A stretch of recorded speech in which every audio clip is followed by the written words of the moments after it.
for the audio, or you can even watch back. Giving players all the props, or put them on blast. We don't give no hot takes, only talk facts. We're giving all our devotion, riding high on this wave of emotion. Going all out, yeah, cause this is our time. No, ain't no stopping us till we reach the finish line. All in, we came here to win. We're gonna give everything. S-I-C-K on the run. S-I-C-K, sick, sick. On fire, we're ready to fight. We'll bring the house down tonight. S-I-C-K on the run.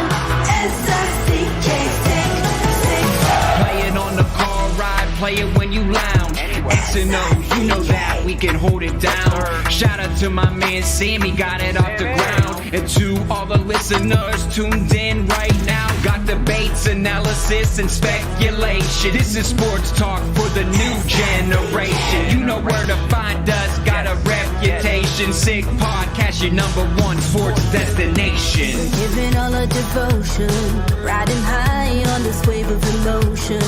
Going all out, yeah, cause this is our time. No, ain't no stopping us till we reach the finish line. All in, we came here to win.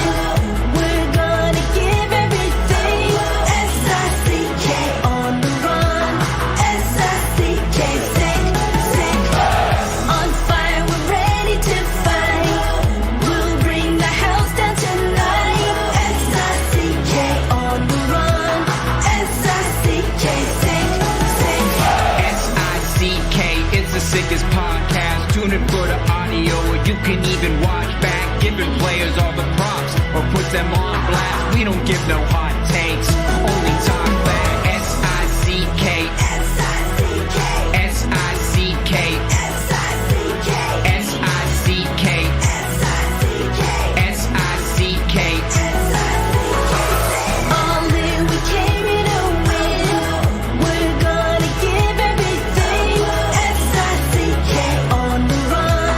S-I-C-K, sick, sick.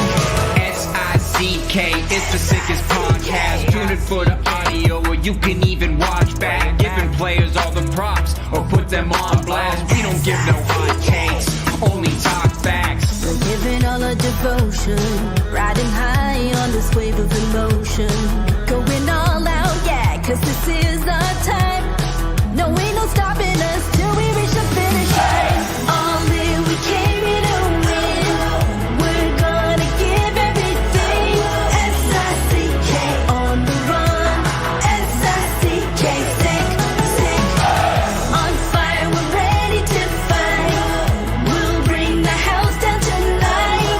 S-I-C-K on the run. S-I-C-K, sick, sick. Play it on the car ride, play it when you lounge. X and O, you know that we can hold it down. Shout out to my man Sammy, got it off the ground. And to all the listeners tuned in right now, got debates, analysis, and speculation. This is sports talk for the new generation. You know where to find us, got a reputation. Sick podcast, your #1 sports destination. Giving all our devotion, riding high on this wave of emotion. Going all out, yeah, cause this is our time. No, ain't no stopping us till we reach the finish line. All in, we came here to win. We're gonna give everything. S-I-C-K on the run. S-I-C-K, sick, sick. On fire, we're ready to fight. We'll bring the house down tonight. S-I-C-K on the run. S-I-C-K, sick, sick.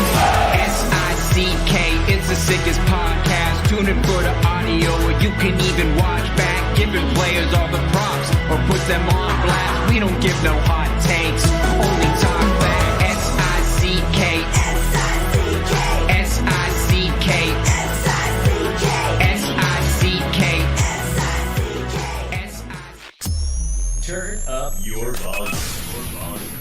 Because you're about to listen to The Sick Podcast. The Eye Test with Pierre, McGuire, and Jimmy Murphy. The Stanley Cup winning Colorado Avalanche And after 22 years, Raymond Mark! The sickest NHL podcast. It's gonna be sick. And welcome to another edition of the Eye Test on the Sick Podcast Network. Jimmy Murphy joining us here, and Pierre McGuire joining me here. Pierre, let's get right into what you saw last night. One of the greatest endings in recent memory in Beanpot history, to win a Beanpot, and a great name. Get used to this name, people. You'll be hearing it again, I'm sure, as this college hockey season rolls into tournament time and NCAA tournament time. Gunnar Wolf-Fontaine did this for the Northeastern Huskies. Let's go to it right now. Ritzkovian heading up the ice. Fontaine leaves it there, tried to drop it for Ritzkovian. He gets it back. Fontaine shoots. He scores!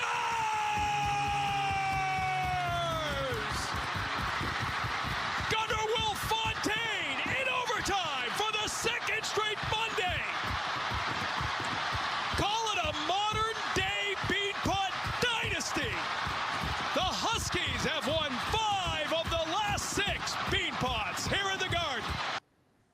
And Jimmy Madigan woke up with a big grin on his face, didn't he, Pierre McGuire?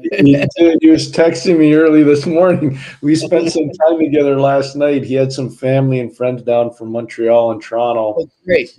Effectively, so we were talking in between periods, and Jimmy and I were texting this morning, and he's usually watching the eye test. So, Jimmy, congratulations. I don't mean Jimmy Murphy, Jimmy Madigan. Congratulations, and job well done. And to Coach Keefe and his staff, congratulations to them. They hung tough. I'll tell you one thing. That was a perfect example of why the eye test matters, that game. Because if you based it on statistics and analytics, BU crushes them. It's not even close. It's not even close. Exactly. But they found a way to hang in there, and they got the win. And Gunnar Wolf-Fontaine's a cool kid. He's from down in Rhode Island. He went to Lawrence Academy. I remember when he played there because my son played against him, and he was playing on a line with a kid named Sam Colangelo, who was a second-round pick of the Anaheim Ducks. Colangelo started his career at Northeastern, transferred this year to Western Michigan, where he's having an unbelievable year playing for the Broncos out there in Kalamazoo in Western Michigan. But Gunnar Fontaine, every time I've watched him play so many prep school games, and his numbers are good, but they're not elite. But the thing about him is he always finds a flair, a way to do something in a dramatic time of the game. I was just going to say I watched him once. I'm trying to remember if it was against Belmont Hill or against St. Sebastian's. He had a 2 or 3 goal game, and it was phenomenal because the whole game there was nothing going on. And then at the time of the game, boom, he takes off. Yeah. He was, by the way, in 2020, he was a 7th-round pick of the Nashville Predators.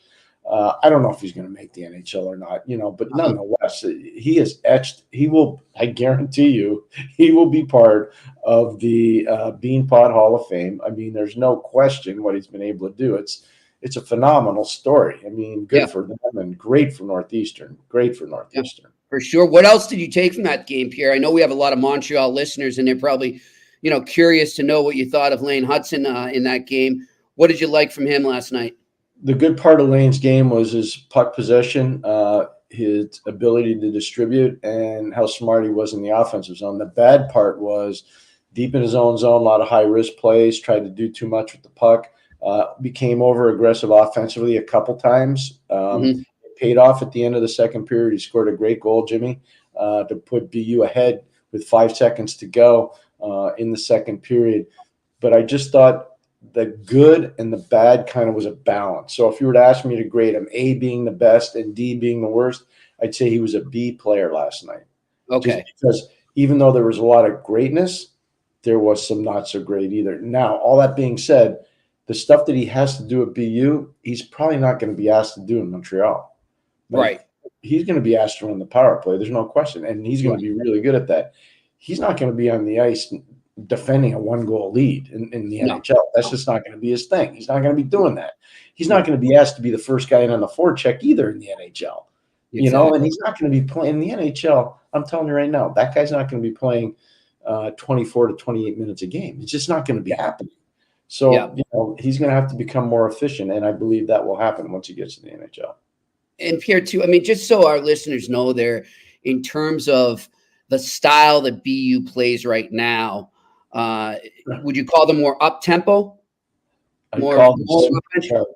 I'd say they're a reflection of the 1980s Edmonton Oilers. Yeah. And Jimmy, again, whatever I say to you off the air, I bring it on the air. And you know it. And I'm going to say this right now. They play reckless. Yeah. And it's not because they're a bad team. They play reckless because they're so confident in their skill level. They're a lot like Tampa Bay Lightning are. When Tampa's playing well, nobody calls them reckless. But when Tampa loses games, they lose them because they turn the puck over. They give up odd man rushes. They're too high risk on the forecheck. But, they've had a lot of success. They've been to the final 3 times in the last 5 years.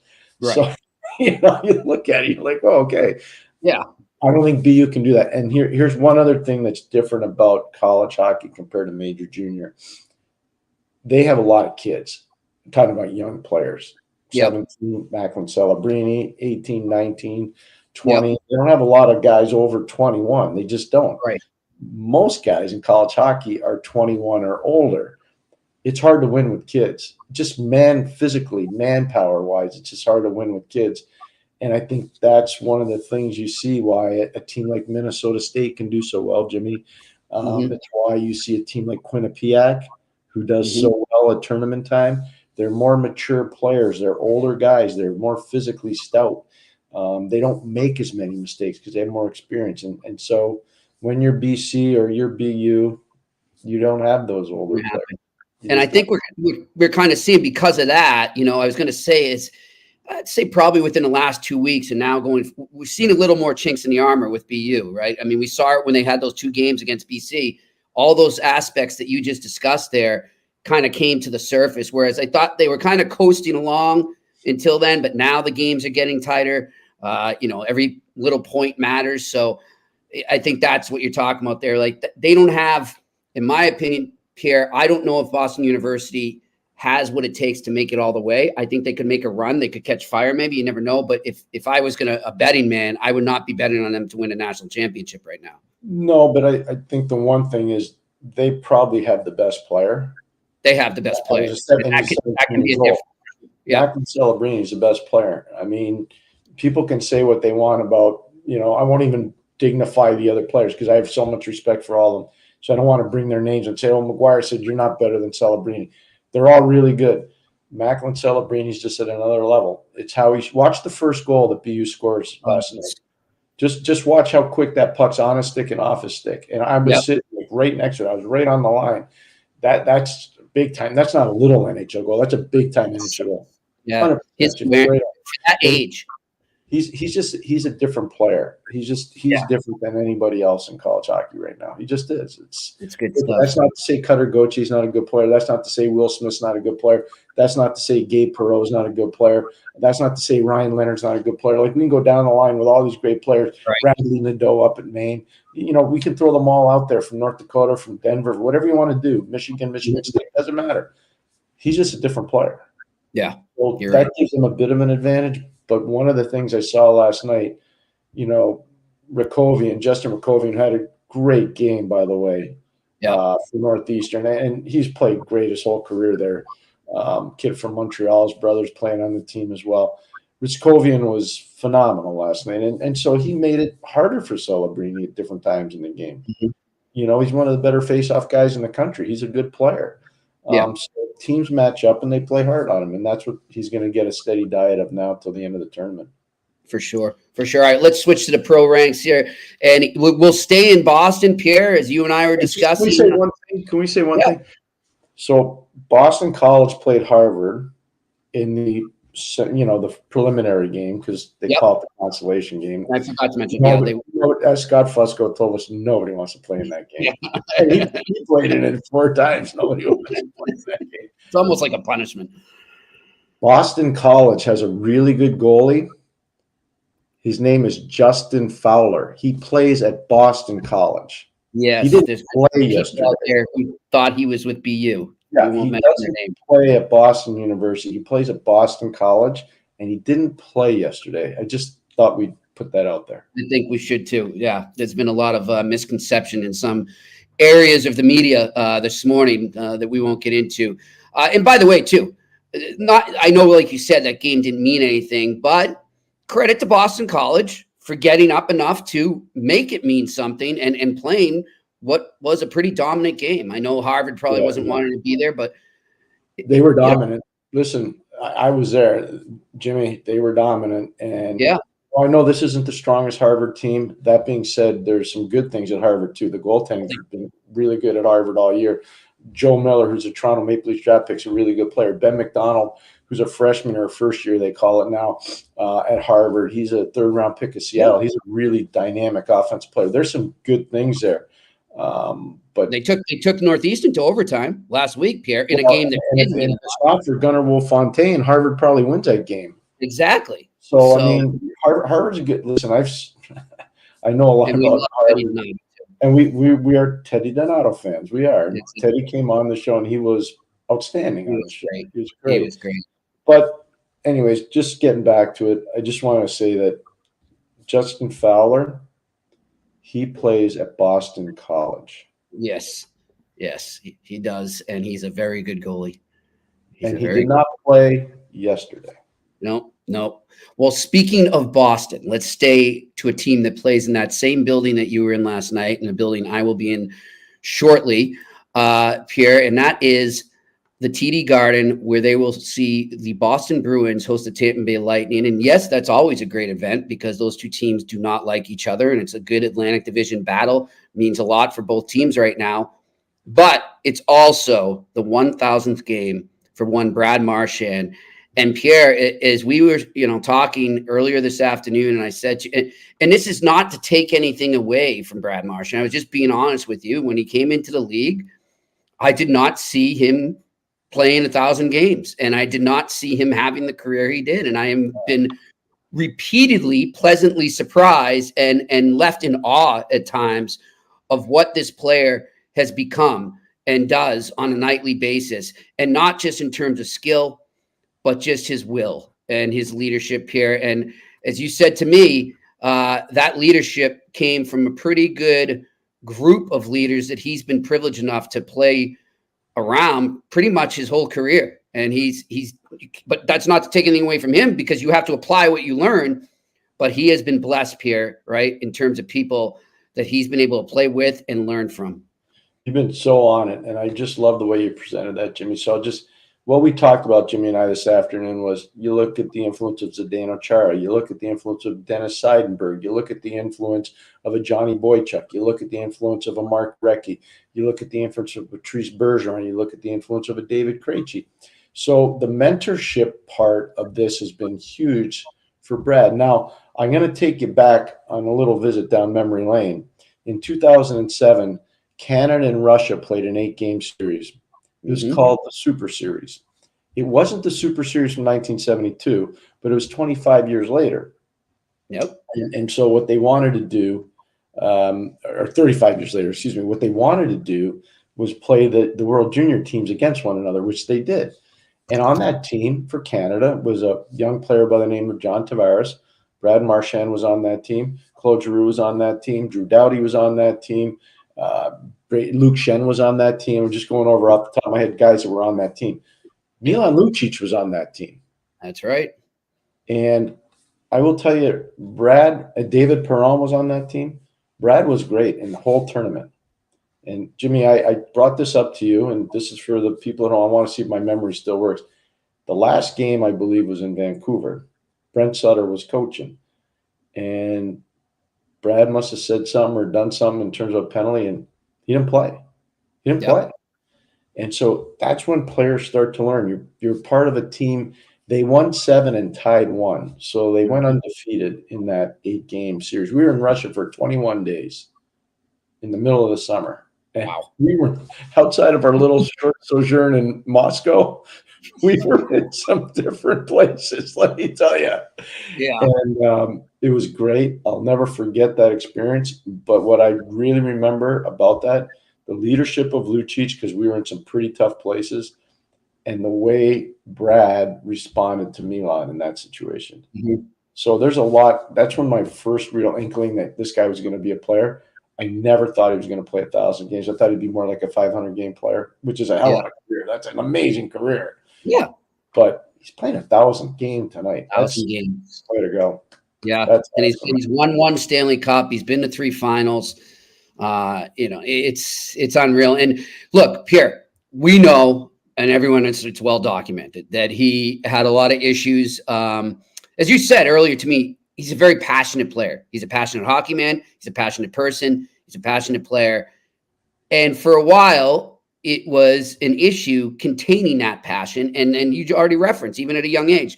But, it came to a boiling point in 2018 with the whole licking incident.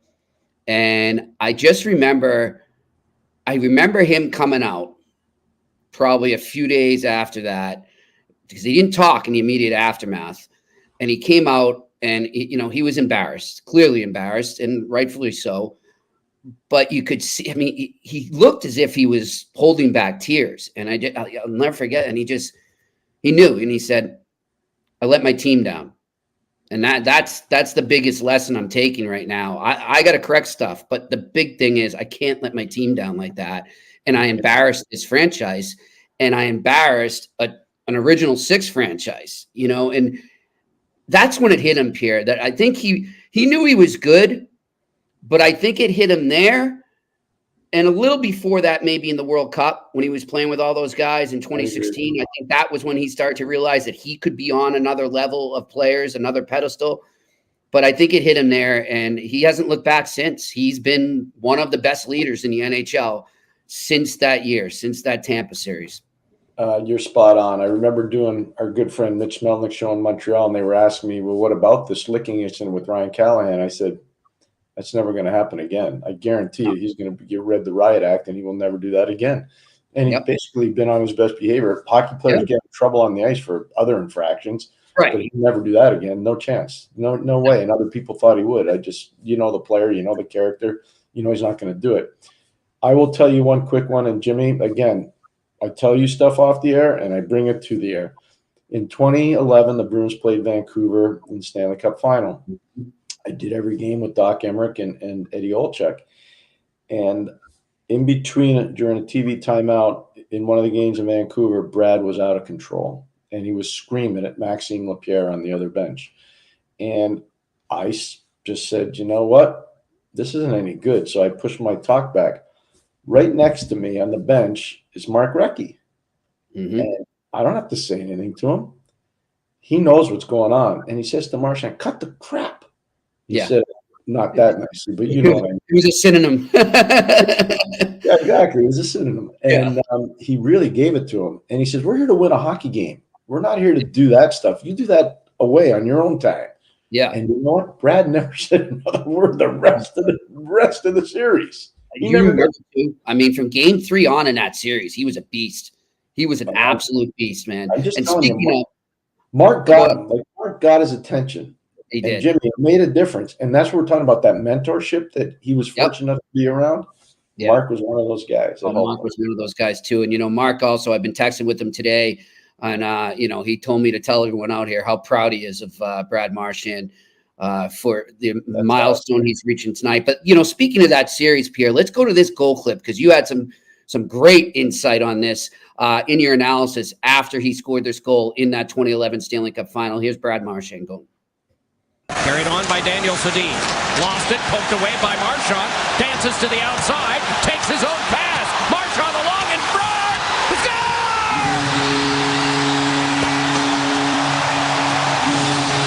Watch this play right here. Move the puck to yourself. Speed to the outside. Ryan Kessler not able to stay. And then patience with the puck. Hold. Elevate the puck. Oh, we missed the clip with Pierre. We didn't have that part. But Pierre, tell him what you. So he saw that. You meant Ryan Kessler got mentioned there. What did you know, and what did you see that they were targeting in that play in the moment? Ryan Kessler was hurt, and so Marchand knew it, and he took him through. He knew right away. He identified it. I'm down there. I see what he's looking right at. He says, "I take the guy right to the net," and it was. I don't know if it was made public at the time, but Kessler was hurt. And he could not skate. He was an elite skater when he played in his prime. He couldn't match the pace. And that's what I said. I said right away, this is chip, chase, and get to the net hockey. He chips it to himself. He chases the puck, and then he beats Kessler right to the net. And it was a fearless play made by a world-class player in Brad Marchand. And another shorthanded goal, which he went on to become one of the masters in shorthanded goals, Pierre. I mean, he's one of the best I've covered when it comes to scoring shorties or just penalty killing in general. And obviously, Patrice Bergeron, Mark Recchi, other guys like that have really taught him along the way. But he's just got a flair for the dramatic when he's killing a penalty. It's unreal. He does. He's not as good as 66 was in Pittsburgh, though. No. Just telling you right now. Raymond Bork could tell you some stories about 66 going. Oh, yes. Yeah. So could some guys in Minnesota in the 91 final. I mean, for Brad to be able to do it at his size, I think what Brad's 5'9", probably 5'10". 5'9", 176. Yeah. So to do it at his size, Mario in his prime, 6'5", probably 215, 220. Yep. To do it at his size and then to see Brad do it at his size, it's two different ways of doing it, but they're both elite. But Mario was amazing when it came to shorthanded goals and opportunities. It's unbelievable to watch him. You know what I think? It just came to my head here, Pierre, and I was talking about, I forget who we were talking about, but anyhow, Marchand, obviously, like you were just saying, small in stature. So, and that's obviously been a knock on him as he's coming up the ranks and even into his NHL career. That he's too small to really become a good goal scorer and do this and do that. And he clearly used it as motivation. I mean, obviously he had a chip on his shoulder, and that's helped him get to the point where he's at, that he's playing in his 1,000th game tonight. But one of the things that I respect about the way he handled that, or the way he manifested that chip on his shoulder, is that he's never let it like push him too hard. I don't know how to say it, Pierre. I remember Tim Thomas, okay? Yep. Remember Tim Thomas always had to prove people wrong, and he did. He played with a chip on his shoulder every day. I never seen a guy play goal like a linebacker. He was a linebacker playing goal. Exactly. But one thing I noticed, Pierre, about Thomas in his last few years was when he didn't have to prove anybody wrong, it was his game kind of declined. It was like, I don't have that chip on his shoulder to feed off right now. But since Marchand hasn't really had to prove people wrong and people have accepted that he's a superstar, he still keeps going. So I guess my question just to you is, like, you coach players, you've probably seen players in similar situations. How impressive is it to you when sort of the player loses that fuel that they've used for so long, but when they get to the top, they keep going? Because sometimes they'll go backwards because I can't feed off this anymore. You ever notice that about some players? Yeah, there's one guy that won a Conn Smythe Trophy, Brad Richards. Go look at where Brad Richards was drafted, and he had to continually prove people wrong. And Brad was a phenomenal player. I mean, the 04 Stanley Cup, Tampa wins it in a Game 7. Brad Richards is a story that, I know they had Habby Boulin, and I know they had Vinny LeCavalier, I know they had Danny Boyle, and they had Tortorella coaching. But Brad Richards, there's a perfect example of what you're talking about. And his career, distinguished, unbelievably distinguished career. Another guy that I think was like that was Steve Larmer. Well, Steve Larmer was a phenomenal player. Eventually his career ends at winning the Stanley Cup in New York in '94.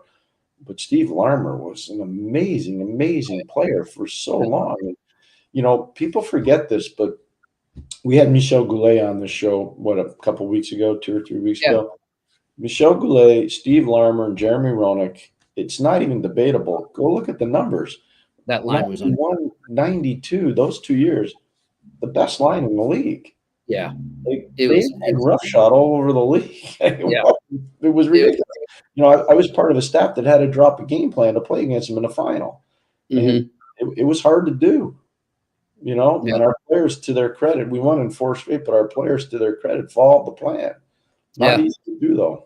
But I just think it's impressive when a player has reached sort of that plateau, but he doesn't plateau out. You know what I mean? And that's one thing I've loved about Marchand, is that he just keeps going. Like, he doesn't have to prove anything. And if he retired tomorrow, he could be a borderline Hall of Famer, Pierre. I don't know. He's there. He's in the conversation, I think. Oh, yeah, no. I mean, we'll see. But he keeps going. And that's what I love about him, is that he didn't let that that motivation he had, he found another way to stay motivated, I guess is what I'm trying to say. And that's what I think is one of the most impressive things about him. I think one of the things that help motivate you if you're playing in a city you really love and the team that drafted you, you're motivated to stay. Mm-hmm.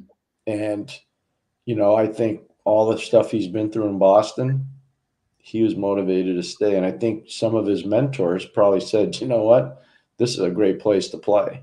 This is a hockey mad city, and you're going to want to stay here. The grass is not always greener on the other side. And so I think that's one of the things that really helped motivate him, Jimmy.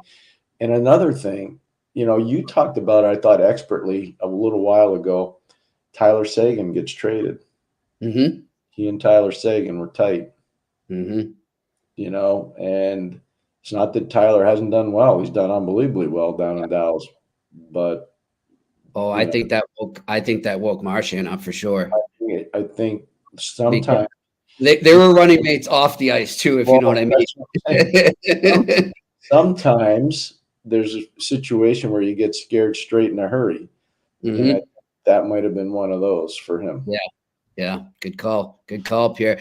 Well, listen, we haven't seen anything on the Morgan Riley situation yet. Nothing's come down yet. Right. If it does happen, we will notify you and break it down. But speaking of officiating and penalties and what have you, and the rule book, psyched to let our viewers and listeners know we just booked a great guest for tomorrow, former NHL referee and now ESPN's NHL referee analyst is Dave Jackson, and he'll be joining us tomorrow. Dave's a great guy. Dave, Pierre, and I was lucky enough to get to know him living up in Montreal. He's got a lot of Montreal connections there, grew up in the West Island, lives out in Denver now. So really excited to have him on. So that just adds to a great end of the week. We'll have John Liu from TSN in Winnipeg on Thursday, and then we're going to close out talking about LIU. Yeah. Pierre, I bet a lot of people don't know what LIU is. Long Island University, and Brett Riley, who's a tremendous young coach, the guy that helped found the program there, he'll be joining us from Alaska. His team will be in Fairbanks, Alaska. Jeremy Swayman country. Jeremy Swayman country. There you go. So that'll be a ton of fun too. You're talking about Dave Jackson. I called Dave the other day to congratulate him. His son Ryan is a linesman in the National Hockey League. Oh, okay. Yeah, that's right. I watched him do a Sunday afternoon game at MSG. Mm-hmm. I called him up and I said, I just want to congratulate you because, I study the referees as much as I study, of course, the players. Yep. And tactics and tendencies and the way some guys call a game, the way some linesmen drop the puck. I just study it. Yeah. And I said, your son did a tremendous job in the game. And Dave was like, really? You knew that was my son? I'm like, yeah, I knew it was your son. So I'm really happy for Dave because, whenever your son gets to go to or your daughter gets to go to the highest level, it's always pretty cool. It's awesome. That's great. It's funny. I remember having Dave on a podcast I was doing probably in the last year or so, Pierre, and we were talking about Marchand actually. And I said, was he a pain in the you-know-what to deal with? And he said, in the beginning, but he goes, honestly, Murph, and we'll talk about this tomorrow, over the years, I gained so much respect for him because he became one of those guys where like, yeah, he's going to cross the line sometimes, but he wanted to understand. He wanted to know what he could do better. And he was always willing to talk. He wasn't like a jerk to me. He wanted to understand what I saw. He may not agree with me all the time, but he wanted to get it and he wanted to get it right. And he actually just texted me before we were coming on. He said, do me a favor. I don't have Marcy's number, but let him know after the game if you can pull him aside. I said, congratulations. So that says a lot about Brad Marchand right there and about Dave. That's really cool. Yeah. I'm really happy for Brad. Obviously, you get to know a guy over the course of his career. And it's been a distinguished career. We talked about it off the top, Jimmy, 1,000 games. I mean. Yeah, don't underestimate people what that means. Only 8 Bruins have done it now. That's pretty – I mean, I'm old. I'm into 2000 now, and I can tell you. It's amazing. I just think about, I wasn't playing. I was just riding the plane or riding the bus or whatever. But, it's an amazing accomplishment. Really, really happy for him. Let me ask you, Pierre, you reach milestones like that, and you've dealt with players that have been there and been in the shoes he'll be in or skates he'll be in today or tonight. Can you, when you're still playing, can you enjoy, because he's been talking about this a little, can you enjoy the moment? Can you soak it in? Because, you know, you're always so living in the moment. That's how these guys live. That's their routine. And that's how they succeed, is that they don't get ahead or look back. They just stay right in this moment. You think he's going to be able to soak any of this in? And they're going to do a little pregame thing on next Monday at a matinee against the Dallas Stars. But it's got to be tough. It's probably something he'll look back on, right? Yeah, that. But I also think probably at the morning skate, he probably thought about it. The people that helped him, the people that care about him, Yeah, that have really pushed him. Some of his old teammates, some of the mentors that we've already talked about. You know, one of the things that I think is really important in hockey. I don't know the other pro sports. I mean, hockey, I think I know pretty well. Our guys are really grounded. Like, there's not a lot of arrogant guys. They know it's a humbling game. It's a really tough game played by really tough people. Yep. And I think whenever you hit a milestone, even if you dislike the player, you respect what he's accomplished.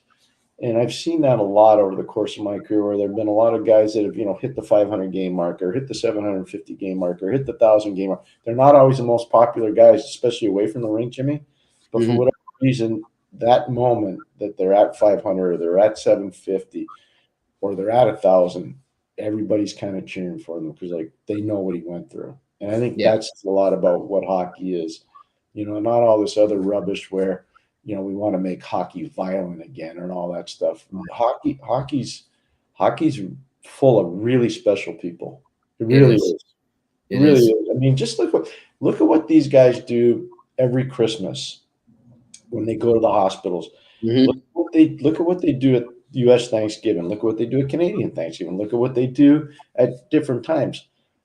I think I told you this story off the air. I never told it to you on. Brock Besser is a phenomenal guy. He's phenomenal. Yeah, you have told it, but go tell it again. And I was Yep. So anyways, I got a call from the coach in Penticton, Fred Harbinson, who's a good friend of the show. And again, being transparent, my son played in Penticton, and Fred called me up and he said, I have a favor to ask. I said, sure. He says, one of our great townspeople has a son in the hospital at the Ronald McDonald House in Vancouver, and he's a huge Vancouver Canuck fan. Is there any way you can get some memorabilia brought to him, because they're going to be there for a long time battling cancer? And I said, yeah. So I got in touch with Brock Besser. He went right over on his own. He bought a game sweater. He signed it. He visited with the young man and the mom, and just an unbelievable. Like, he never asked for anything. He just said, you know, I'll do this and I won't tell anybody about it. And he did. Yep. And it's, just, you know, when Vancouver was here last week, Pierre, he's there in the locker room. I didn't have a chance, but some other reporter was talking his ear off, so she didn't really give us a chance to get in there and say anything.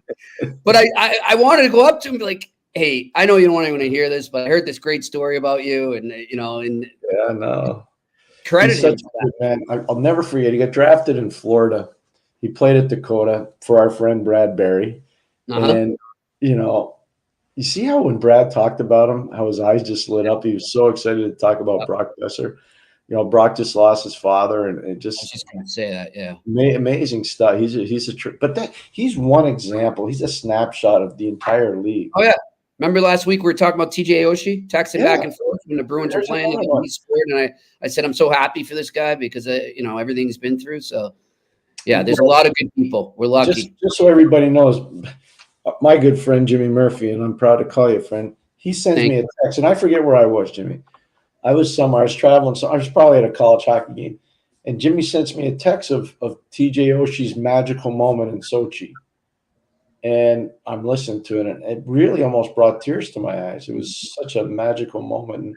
Yeah, I'll never forget leaving the rink with Doc that night in Sochi. I'll never forget that. It was pretty amazing. And then what about when they won the cup here and he brought his dad on the ice? Oh, that was really special. That was not a dry eye around there for sure. I was going to say that was in Vegas. I still think about that. That's a tough one in a good way, you know. But that's, you know, obviously Mr. Oshie's passed away, but that was a tough one. It was good. All right, let's open it up to questions here. Let's see what we got. Alex Evanovsky, what do you think Columbus should do come trade deadline? Ooh, that's a good question. That's a team I think we're going to talk about a lot in the next few weeks, Pierre. I think so too. Boone Jenner's name has been mentioned in a possible trade. Could the Sabres Blue Jackets trade be something good for both sides or a contender? Well, Boone would benefit any contender. He hasn't had a great year this year. A lot of it's because of injury. I know that he's gone on the record and said he wants to stay in Columbus. He wants to be part of the solution, not part of the problem. Yeah. I don't know if they can afford to trade him. He's a tremendous leader. He's 30 years of ownership too. He's very tight with ownership. Pierre, yeah, no, this is again, we just finished. We don't rehearse this stuff. And great question from Mark. We talk about all the great people in the league. Like Boone Jenner's an amazing guy. Oh yeah, amazing guy, and he's great in that organization. He's great in that community. Yeah. And so I don't know if they're in a rush, Alex, to trade him or not. But would the Sabres benefit from getting a player like that? Yeah, you're darn right they would. Yeah. I don't know how Columbus would replace that player. That would be, and again, I think Fantilli's going to be great. He's injured right now, and I think he's going to be really, really good. Yeah. But I don't know if he's got the same leadership dynamic as Boone Jenner has. I don't think Zach Werenski has the same leadership dynamic that Boone Jenner. And Zach can play on any team in the league and be an elite player on any team in the league. But I don't know if he's the same leader as Boone Jenner. I just don't know if he is. Yeah, it'll be interesting. No, I mean, I've heard his name out there, but one thing I think is exactly what you said, Pierre. He just means too much to that team now, and I would think going forward. All right, next question.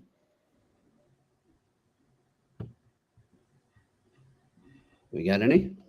We got a lot of comments I can see. Comments are good. Throw some comments. Comments are good. Throw some comments up too. Yeah, you guys stink. There we go. Hit the like button. We like that comment, Evan. Thank you. You know what? I just need to know where Evan is. Evan, if you're hearing us, are you in parts unknown? I'm wondering what Evan's actually doing, where he is right now. It's probably dark where he is. I know that. I'll tell you, I like this over here, just totally unrelated to Marchand or trades, but I see Mitch Balin with a comment here, Pierre, saying his kid is 11 and I'm teaching him to take big hits up the boards. Is that too early? No. I know a lot of hockey moms will be mad at me and maybe some hockey dads too. I think you should be able to hit at any level. And I'll tell you why. I think if you teach players to angle rather than hit, you won't have a lot of this nonsense that we see right now. Again, I'm a hockey father. I coached for a long time and I played. I've been teaching my son since he's been 3 years old how to angle people. And, I think that's an important part of the game. I think it's an amazing defensive mechanism. If you understand how to hit properly and cleanly, you're not going to get in trouble. And I think it's one of the things that allows players to get into a lot of bad habits. If they know there's going to be nobody hitting them and then all of a sudden hitting's allowed, a lot of guys watch the younger players. They'll skate with their head down and they all get whacked right in the chest. And everybody's like, oh, that's so violent. No, but if the player's head was up and he was trained right from the beginning, he'd be okay. It's another thing. I like the fact that in major junior hockey, you only have to wear a half shield. Okay. There's a reason why. I watch college hockey all the time and I watch major junior all the time. And in college hockey, the players use their heads as battering rams. They do. It's like playing football with skates on. The other thing, too, is they dive face first in front of shots because they're not fearful. They know it's just going to hit them in the face and there's going to be no mark. Right. Well, I lost my teeth, playing hockey. And so there's always a thought, be careful. Yeah. And so when you have full facial protection, nobody's fearful of anything. Yep. And I think that leads to problems. A lot of hits from behind, a lot of dirty play around the net, a lot of cross checks in the face. Yep. And so I just want to protect I think eye protection is a really important thing. For sure. Really for sure. So, all right. We do have a question actually from Mitch there. If we can bring it up, Mitch Balin, he says, what could David Savard and Mike Matheson fetch for Montreal? All right, Pierre, before you answer this, I just, and you're probably hearing the same thing. We have not talked about this yet, but it's getting on my nerves a bit. Mike Matheson's not on the market as far as I know right now. I don't know where this started. I hear it all the time on Montreal radio. I see it all the time on Twitter. Mike Matheson is arguably their best player this year. He's having a great year. I think that he's maybe playing He's not slotted where he needs to be. Playing too much. Yep. It's playing too much. He's maybe not slotted where he needs to be, but I think he's having one of the best years he's had in recent memory. So I don't think he's going anywhere, but Savard, I definitely could be seeing moves. So I'll let you take it from there, Pierre. No, so we're on the same page. Not much more has to be said. The one thing I'd say in defense of Michael Matheson, if his minutes come down to 20 to 22 minutes per game rather than 27 to 30 minutes a game, he'll be much more efficient. He's still got a lot of game left, and you're right. This has been his best year. For whatever reason, it didn't work out in Pittsburgh. I don't know, Jimmy, what happened there because I know the organization in Pittsburgh and I know the player really well, really well. I know you do. So it's kind of a weird deal. I don't know how that whole thing happened there, but it obviously did. I'll tell you this too right now in terms of Matheson too, and you know this, being around the game for so long. We've seen this happen so many times when players are traded to their hometown. I don't know if I'm putting the percentage too high, but I feel like 65% of the time it doesn't work out because you've just got so much buildup because you're from there. You've got so many people wanting favors from you. All sorts of things can happen when you go back home. Maybe there was a situation before that you wanted to get away with and now it's there again. I don't know, but I've just seen it not work so many times. To me, it seems like Mike Matheson was born to be a Canadian. He just seems to fit the role. He handles the media perfect. He doesn't get too high or too low. I just think it's a great fit. I really do. We agree. There's not much more I can add to that. We totally agree. Yep. All right, let's go to another question. Could the Devils get Elvis Merzlikins? Ooh, interesting. They could. I don't know if that makes them better, though. You know what I mean? I think they got guys like Elvis. I think they need to take a step. And that's not, again, Elvis is a good player. He's good. Do I think he's a 1A? No, I think he's a 1B. You know, I think a guy like that becomes available because the organization probably sees him the same way. You know, there's a reason why Jonas Korpisalo was traded out of Columbus last year. Because they didn't see him as a 1A. And if they trade Merzlikins, who's had an opportunity to be a 1A, they're trading him because he can't be a 1A. So I don't know if that makes them better, Randy. Randy asked these great questions too. But I love the fact that Randy's such a passionate hockey guy. He asks really good questions. Me too. And let's talk, though, about goalies in New Jersey there, Pierre. I sent you a link before the show today. You know, Jimmy, I read it. I think there's some merit to that in terms of the cap and the dollar. Fishy about it to me. I don't see. We're talking about Marchand, by the way. I don't know how Calgary does that, Jimmy, in the middle of what they've done. Obviously, they lost last night 2-0 in New York. But you know what? If you watch that game, that was a goalie game. Yeah, that was a great 2-0 game, and it could have gone either way. It really could have gone either way. Blake Coleman had an unbelievable opportunity to tie that game up in the third period. Just, whatever. Shesterkin made a good save, and I don't think Blake got great wood on his shot. That being said, Marchand was great. Shesterkin was great. That was a really good hockey game, even though there wasn't a lot of scoring. I don't know. Calgary's kind of worked their way back into the playoff on here in the West. I don't know if they're in a rush to maybe do anything with that right now, Jimmy. I still think that's an off-season deal. Really, for Craig Conroy, if he could help get that team in the playoffs, that's a heck of a managing job. I'll just tell you that right now. It's a heck of a coaching job, like we said, Pierre. With Ryan Husker. So you look at they trade Elias Lindholm and they trade Zadorov, two really important players, and they're still relatively, I think, in the race. In fact, they are in the race. They are in the race. I don't know if you can trade Marchand and then expect Dustin Wolf to carry you or Dan Vladar. I just don't. Do you know what I mean? I think your fans might get mad at you. Yeah. We'll see. One thing I'll say, though, Pierre, I keep coming back to it with New Jersey. First of all, and you and I knew this was good. That means whatever happened with Marchand, it's an indication that clearly Tom Fitzgerald is working the phones feverishly to solve that problem because he knows he needs to, not just now, but going forward. But I'm going to keep going back. Just my hunch. Nashville, Jersey connection. It's the Nashville connection. They beat Seattle last night. They're in Nashville tonight. Huge game for New Jersey. Gigantic. This is a gigantic game for Nashville. Like, that's the game. This is a playoff game. 10 years ago, could you imagine sitting there on a podcast and saying, "Oh yeah, game of the night, Tuesday night, in Nashville. Yeah, I'll be right on that. Yeah. It's a really important game tonight for both teams. Yeah, this is going to be a big one. This is going to be a big one. So keep an eye on that. All right, let's go to the next question. You'd know this, Pierre? No, I would not. Would Mitch Whalen, would Berkeley Catan be a steal at 10 if he drops that low? Mitch, I haven't done any draft research on a lot of players. I've been so in tune and watching different guys for friends of mine that haven't done any of that yet. But we're Jimmy and I've talked about it. We'll start getting up to speed on all that stuff. For sure. Thanks. All right, next question. Enter tap. Wolf is ready to take over. Marchand return will help retool quickly. Okay, I get that. I know Wolf's been really good in the American Hockey League with Calgary, and they have a fine program there. They've done really well there.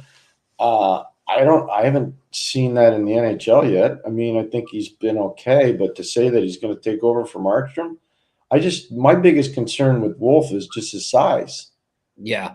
And so, I know UC Saros has been able to do it as a smaller guy, but long term, I just don't know, Jimmy. With all the way guys get broken down now, it's really hard to be a smaller guy and last a long time. It's just hard. The only one right now is really Saros, right? Yeah, that's the only guy. Yeah. All right.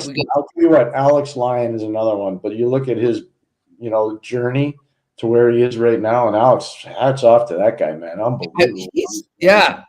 Something. We should get him on. He's one of the most underrated stories right now in the NHL. He might be one of the greater stories in the league right now. To be where he's from. He's from Lake of the Woods, up in Manitoba, Minnesota, from Baudette, Minnesota, which is a car testing ground, but also obviously great walleye fishing. But he's a kid that went to Yale. You look at it. It's a great story. I remember doing Yale games when he was playing in them, and you knew he was good. Not a lot of guys leave the Ivy League schools before they graduate. Mm-hmm. Matt Coronado left last year. Alex Laferriere left last year. But not a lot of guys leave before they get their diploma. They just don't. It's too hard a thing. He left after his third year at Yale. He still hasn't graduated from Yale yet. Talking about Alex. But he bet on himself. That guy bet on himself. He really did. And look, Pierre, let's not forget. I mean, I know Bobrovsky took over and they ran with him, but let's not forget what he did to get the Panthers in the playoffs last year. They wouldn't have got in the playoffs. They don't get there without him. They don't get there without him. That's chance. it. No period. Chance. All right, next question. Jimmy, I would like to know what Caps will do at the deadline. I think that's another interesting team to watch that maybe people aren't really focused on right now. I'll tell you what, Randy. And that's from Randy Workman. Randy, I actually was texting with Pierre the other day about a Capitals player that I think I could see moved, and that's Anthony Mantha. Now, I know everything hasn't gone as well as he or the teams he's played for would like, but he's a free agent. You don't have to take on that much of a cap hit left. He's done after this year with his contract. Could he be a good middle six size guy for somebody in the playoffs? We know that size helps more. I don't know. I don't know what he has left in the tank. I don't know where he is mentally right now in his game. He's played a little better as of late, but that's maybe a guy I'd keep an eye on as far as the Capitals go. The guy I'd want from there is Nick Dowd. Oh, we know that. Yep. Nick Dowd is the man for sure. Pierre, what about on defense for them? Is there anybody there that attracts? There's one. Obviously, they're not trading John Carlson. Of course. Who's done a real good job there since he came over from Detroit is Nick Jensen. He's been a really solid, reliable player for them. Mm-hmm. I think if you go into a playoff push and need a mobile guy that can play both sides, isn't shy, has a lot of experience, he would be a good fit for your team. That's a really good question by you. But if you ask me, again, the most underrated name, and I told you this, 2 weeks ago, Jimmy? Yeah. It's Nick Dowd. It's interesting up here. Now, have you noticed ever since you brought it up and we discussed it on this show 2 weeks ago, go look around the NHL trade boards right now, and Nick Dowd is skyrocketed up the trade bait board. He's in the top 5 most places right now.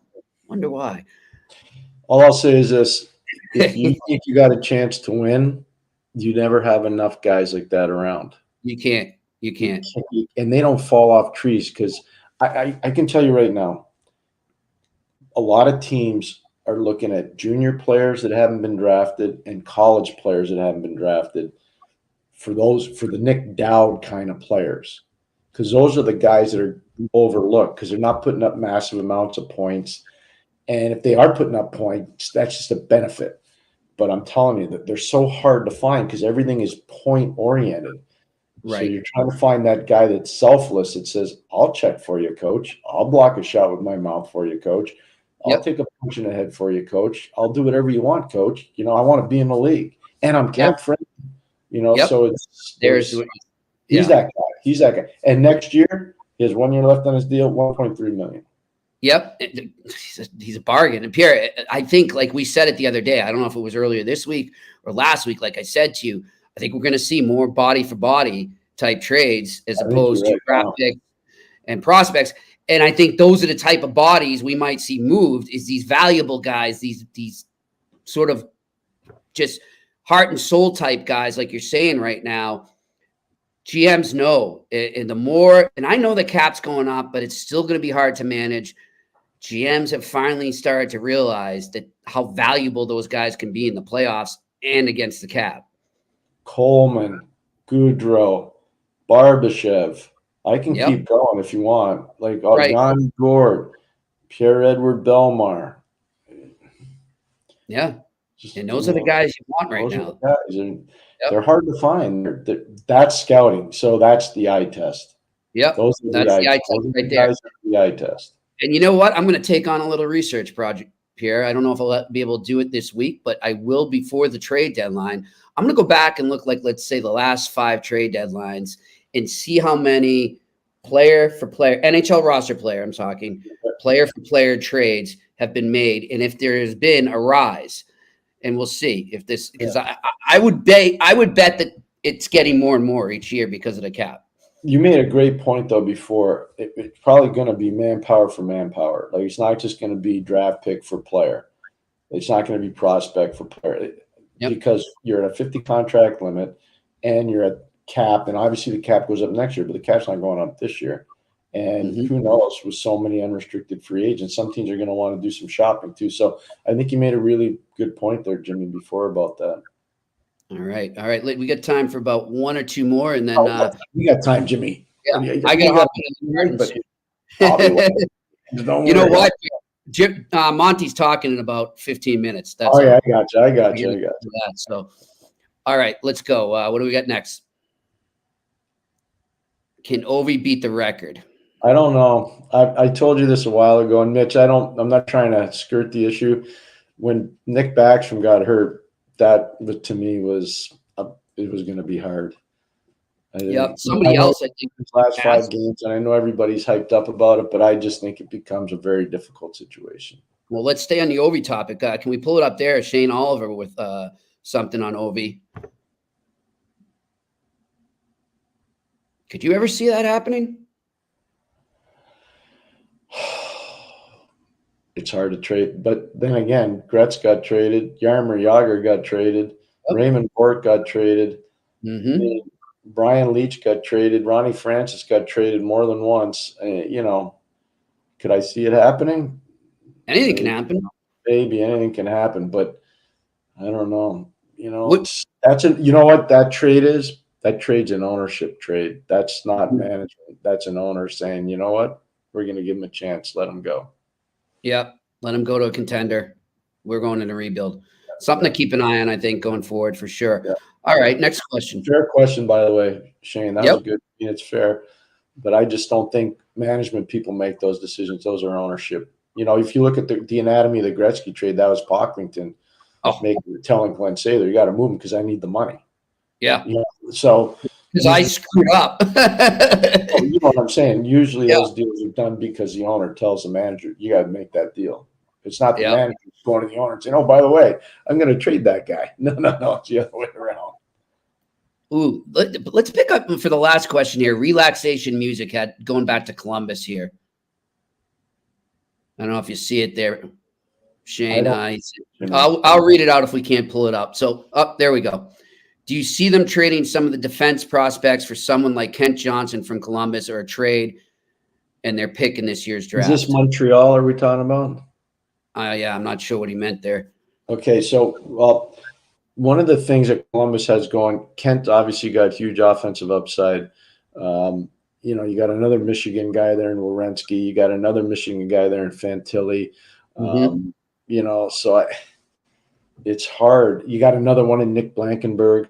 I mean, so you got a lot of Michigan there. So I don't know. It's hard. It's a tough one there on that. I think he's talking about Montreal. Yes, Montreal. Yep, he said yes, Montreal. I thought he would have been talking about Montreal. But I would say one thing. I think Kent's got upside. I do. I think he's got big upside. That's all I got there. So I wouldn't trade any of the top-end D-men in Montreal because I think that's going to be the strength of the Canadiens. I know not everybody, that's grossly unfair. Yeah. A lot of people are saying that they're not liking the rebuild in Montreal. I totally respectfully disagree. Yeah, I'm with you. You got to give it to – so Jacob Fowler is a key piece in goal, just like Sam Montembeault is a key piece in goal. Eventually, you're trading Jake Allen. You look at the defense, you got enough defense going forward where you're going to be really good. It's great. And you look up front, and let's just say you get Kirby Doc back. Let's say you get Josh Anderson back. Let's say you have 100% Alex Newhook. Yep. You know what I mean, Jimmy? They're good right now. Yeah. Pretty soon they're going to be pretty good. I know. It's just patience, and I get it. I get the market there. God bless them, the most passionate market around, and I love it. I love every bit of that. But just a little patience, guys. It's coming. Montreal is like a second home to me, Pierre. So not that I'm a fan, but I do love seeing the people happy up there. And I think they don't maybe realize, just because of how long things have been mediocre, it's getting there. And it's maybe not going to be here next year, but it's getting there. I think that they're on the right track, and I think that Kent Hughes is going to do some major wheeling and dealing in the next 8 months. That's what I think. 53 years ago, the largest snowstorm that ever hit Montreal happened. Okay, I was 9 years old. All right, just telling you. Okay, the Montreal Canadiens players were taking skidoos and cross-country skiing to get to the Forum to practice. I love it. And the only reason I know that is because I was delivering the Montreal Star, which was an afternoon paper. And one day I saw the skidoo go flying right behind me in the middle of the street. And I was like, whoa, what's that? And then the next day I read the rival paper, which was the Montreal Gazette, and it's still in, obviously, print. And it said, Canadiens players cross-country skiing and taking skidoos to the rink for practice. Great. It was unbelievable. God, can you imagine that today with social media and everything? You might get put in jail if you did that. I don't know. Yep. Good stuff. Well, God bless Montreal and their passion. And listen, I agree with Pierre. I think things are going to go great going forward for them. All right. So let's see. We're good to go. I'm going to get over and talk to Jim Montgomery now.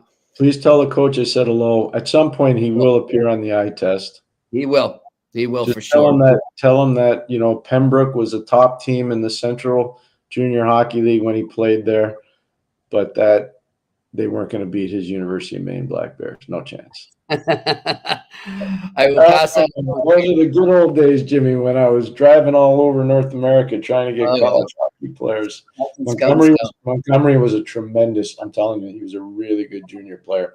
Played in Pembroke, tried like heck to get him, but he chose Maine, which is great. But he was a really good player. Heart and soul type guy. He was. All right. Well, tomorrow we will welcome on Dave Jackson, former NHL referee and now working with ESPN. Looking forward to that. Pierre, thank you. Thank you to Shane in the production room back in Montreal. And I'm Jimmy Murphy, and this has been another edition of the Eye Test here on the Sick Podcast Network. And that's a wrap. Hope you don't miss us too much until next time. Follow the Eye Test with Pierre McGuire and Jimmy Murphy on YouTube, Facebook, Google Play, and Apple Podcasts.